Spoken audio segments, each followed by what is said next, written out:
I'm about to save you money, make you faster, and probably get dragged for the picks that I make this week and the order I put them in. We're talking about street trucks. Welcome to Off Camber.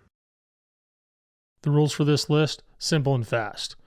All right, every truck on this list, findable for under $20,000, has some real aftermarket support, and is actually fun to own and drive. Number 5 is going to set the bar. The 1990 to 1993 Chevy 454 SS. In the late 1980s, Chevy looked at the regular C1500 and said, we need to breathe some life back into this thing. What if we shove the biggest motor we make in this thing and paint it black? Maybe we'll release a white one, and down the road we'll release a red one, and we'll barely make any of those. And that's literally what they did. 454 cubic inches, 230 horsepower from the factory, which sounds kind of pathetic now in today's numbers. I mean, Honda Accords have that. But this thing had 385 pound-feet of torque in 1990 in a pickup truck. You could tow a house off its foundation and idle with that much torque. The problem with this old plan of mine is that clean ones have gotten expensive. Guys are asking $25,000, $30,000, even $40,000 for these low-mileage garage queens.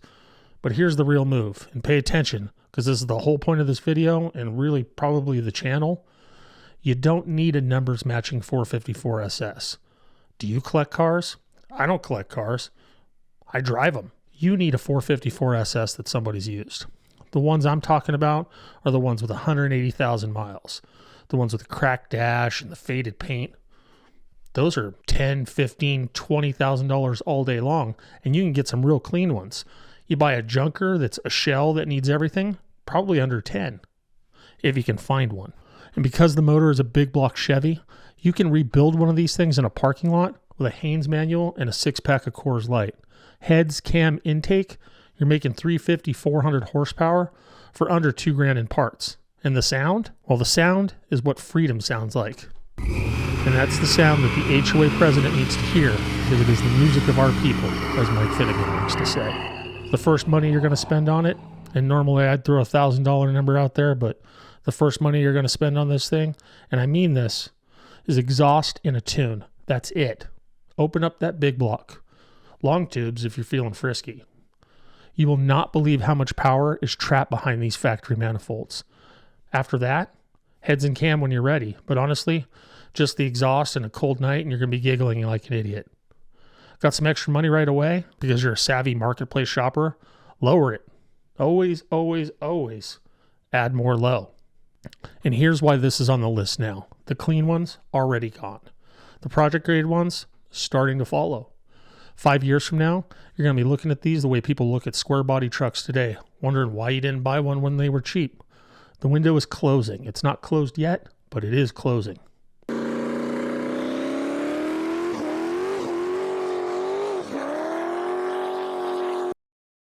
Contestant number 4 is the truck that Ford has been trying to make you forget exists. The 1998 to 2011 Ford Ranger. I can feel the confusion through the screen. A Ranger on a street truck list? Yeah, a Ranger. Because here's what nobody talks about. The Ranger is the single best platform for a budget street truck build in America right now, and it's not even close. Why? Because nobody wants them. They're invisible. You can buy a running, driving Ranger for $1,500. And the people that you buy them off of will hand you the keys like you're doing them a favor. So you're saying, but Jason, it's got a 4-cylinder, so swap it. But it's slow, so fix it. You know what a Ranger weighs? 3,200 pounds. You know what a Fox Body Mustang weighs? Also 3,200 pounds. You know what bolts right into a Ranger? A Fox Body 5-liter. You know what else bolts into a Ranger? An Explorer 5-liter. Hell, if you find one with a 4-liter single overhead cam motor on it, just throw a blower on it. Hell, you can LS swap or Coyote swap these things. The aftermarket for Ranger swaps is stupid deep, and it's because people have been doing this since the Clinton administration. So the build path for this thing, we're going to throw that $1,000 number out the window, and it's because you only paid $800 to $1,500 for the truck. And depending on your starting point, you might want to keep the 4-liter V6 for a little bit. Get a set of headers for it, a tune, drop it. It'll wake it up enough to be fun, and you could save up for the swap that you really want to do. They already come with the 8.8 rear ends. If you're going to go the 5-liter swap route, $1,000 gets you the motor out of an Explorer at a junkyard. You can also probably get a 5.3 for about $1,000. Coyote, a little bit more. But the Ranger is a Lego set. It wants to be built. It's begging you to build it. Now, the urgency of this whole situation is that Rangers are disappearing. Not because of people are buying them for builds, but because they're getting crushed, scrapped, thrown away. The supply chain is shrinking every single month, and it's not coming back. 3 years from now, clean single cab Rangers are going to be what clean single cab hardbody Nissans are now. Try finding one of those. There we go, baby. There we go. Oh! Had a little hiccup, but it sounds good. 977. Contestant number 3, and this is where people are going to start yelling at me. The 2004 to 2006 Dodge Ram SRT-10. Yes, this is the one truck on the list that's going to break that budget rule. You can't get them under 20 unless you get super lucky. There's one on Facebook Marketplace for 19 right now, but you know, it's close. But I'm going to put it here anyways. And it's because if you don't hear this now, you're going to be mad at me in 3 years for not mentioning this. So Dodge, and they have a history of doing crazy stuff with cars, and I love them for it, looked at the Viper and said, what if we put that motor in a full-size pickup truck? And then they actually did it. An 8.3 liter V10, 500 horsepower in a Ram from the factory. This truck ran a 13.75 mile stock in 2004. That was faster than a C5 Corvette in a truck that you could throw a refrigerator in the bed at Home Depot. It held the Guinness World Record for the fastest production truck for a while. This thing was unhinged. Now for the reality of the situation. These are not $1,500 trucks. These are not $10,000 trucks. These aren't even $20,000 trucks. You can find some of the extended cabs for just under 20, but really you're looking at 20 to 30K for a clean one. But the SRT-10 is a Viper in a truck. And Vipers are $60,000, $70,000, $80,000 now. For the last gen, over $100,000. The SRT-10 is the last affordable way to own this powertrain, period. And the guys who own Vipers, they know it. They're actually starting to buy these things. And when Viper guys start buying your truck, the sucking sound that it makes is the sound of them sucking the price floor up. So what's the rush, you say?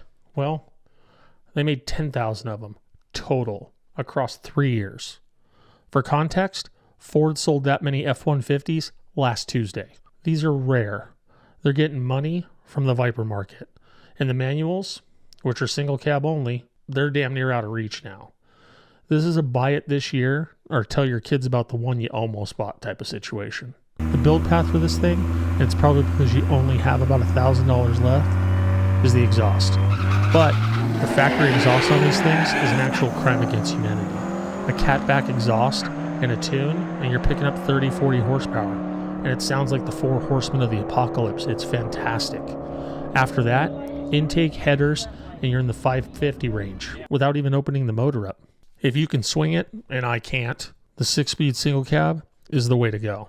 They only made the 6 speeds in the single cab. Everything else got a 4-speed auto. And if you can find one cheap enough, it's the one you want. These are the ones that are going to be worth money. The quad cabs with the automatics are cool, but the 6-speed is the one that you're going to be able to resell down the road to some dude that wants to look at it in his collection and drink wine and eat cheese while he talks about it with his friends. Oh, hey, how's it going? Hey, I wanted to talk to you actually. So we're over halfway through this video and you still haven't subscribed. Look, clearly you like trucks. I like trucks. We all like trucks. All you got to do is hit that button down there. And then there's a like button over here somewhere. I don't know. There's merch up this way. Figure it out. Tell you what, make you a deal. You hit that button, I'll keep making these videos so that you've got something to do instead of actually doing work. Cool? We're good. All right. See you soon. Let's get back to the video. Contestant number 2, the 1994 to 2004 Chevy S10 or GMC Sonoma. It's the same truck, different badge, same potential. And I know. Right now you're screaming, Jason, you just showed us a truck with a Viper engine, and now you're showing me an S10? Yeah, I am. Stop screaming at your TV. It looks weird. And it's because the SRT-10 costs you $30,000 to make 500 horsepower. The S10 gets you there in under 10. Let me show you the math for it. An S10 weighs 2,900 pounds. That's lighter than a Miata with a passenger. The LS motor from a Silverado, Tahoe Suburban, the ones that are $500 to $1,000 at every junkyard in America, bolts right in. You can even use the 4L60E out of the S10. There are swap kits. There are YouTube videos. There are guys in Facebook groups who will literally walk you through this on a Tuesday night because they've done it 11 times. Hell, my dad has done one and he's 75. An LS swapped S10 with a cam and a tune is making 400 plus horsepower in a truck that weighs nothing. That's Corvette power to weight ratio in a vehicle you can build for $10,000. And nobody looks at you twice at a stoplight. It is the ultimate sleeper platform. So you got 30 grand for the SRT-10 or 10 grand for the S10 that has the better power to weight ratio. Sure, the SRT-10 might be cooler, maybe, but I actually prefer the S10. Why? Because the S10 is smarter money, and smarter wins light to light. I don't stick it in a showroom. For the price of entry on the Dodge, you can 4-link the S10. You can throw a 9-inch in it, and you can send that thing until it breaks the 4L60, which will probably be pretty fast. So maybe swap the trans, if you have the means. Otherwise, maybe cool it on the hard launches until you save for the transmission. But even if you're not going to do the LS swap right away, the 4.3 V6 is kind of a gem. A little unbalanced, but it's a gem. It's literally a small block Chevy with 2 cylinders locked off the end of it. It's got the Vortec heads. It responds to bolt-ons like it's been waiting its whole life for someone to care about it. Slap an eBay turbo on it and send it. So the urgency in this situation is that the S10s are still cheap, like offensively cheap. You can buy one with a blown head gasket for $500 to $1,000, and it doesn't matter because you're going to pull the motor anyway.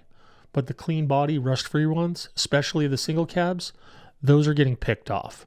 The mini truck scene is coming back, and it is coming back hard, thankfully. These are ground zero for that. If you want a clean canvas, buy it now, not next year, now. Number 1, and this is going to be a shocker, the 1988 to 1998 Chevy C1500, the OBS. So if you've been in the truck world for more than about 15 minutes, you already knew this one was coming. This is the truck. This is the truck.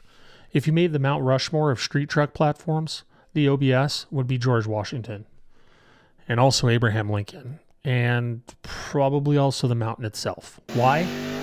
Because it does everything. You want a lowered street truck? OBS. You want a drag racing truck? OBS. You want a show truck? Also OBS. You want to drive it to work every day and still gap things at a red light on a Friday afternoon? OBS. The GMT 400 platform is one of the most supported chassis in the aftermarket, period, full stop. Drop kits, bag kits, coilovers, tubular control arms, LS swaps, turbo kits. There is nothing you cannot buy for this truck. The catalogs, they look like phone books. Remember phone books? If not, go ask your dad. He remembers them. And the motors, the 350 TBI trucks are basically the entry level. And even those are making repeatable power with basic bolt-ons. The Vortec 350s from 96 to 98, sweet spot if you were going to keep the original motor. But honestly, it doesn't really matter what motor came in it because an LS is going to go in it anyway. You know it. I know it. The truck knows it. But here's what nobody else is actually talking about, and this is the actual reason that I put this thing at number 1 over everything else. In 2020, you could buy a clean OBS for around $4,000. Today, for a clean original truck, $8,000 to $12,000, unless you find a 6-cylinder, in which case you're going to have to swap it right away. That's a 100% increase in 5 years. Name me another truck platform that's doing that. The square body did the same thing from 2010 to 2020, and those are $30,000 and $40,000 trucks now. The OBS, it's on that same curve. You're looking at the next square body, and it's right in the middle of its climb. So the first money spent or the build path on this thing, I'm going to go with a 5.6 drop or a 5.7 drop, depending on what you like the truck to look like. If you want a little bit more rake, whatever. I'm going to go with a disc brake conversion if it's got drums in the rear, and I'm going to throw an exhaust on it. That's your foundation. You now have a truck that sits right, stops right, and sounds right. Everything else is just chasing your own rabbit hole. And trust me when I tell you, the rabbit hole goes deep. So what's the urgency on this, you ask? Well, the rush-free ones are getting pulled out of the greatest country in the United States, Texas, and some other place called Arizona. and they're being shipped to the Midwest and the Northeast as fast as people can find them. The extended cabs, climbing in price. The single cabs with a short bed, good luck. If you want in on the OBS platform, the time is now. Not soon, not when I get my tax return, now. Go look today.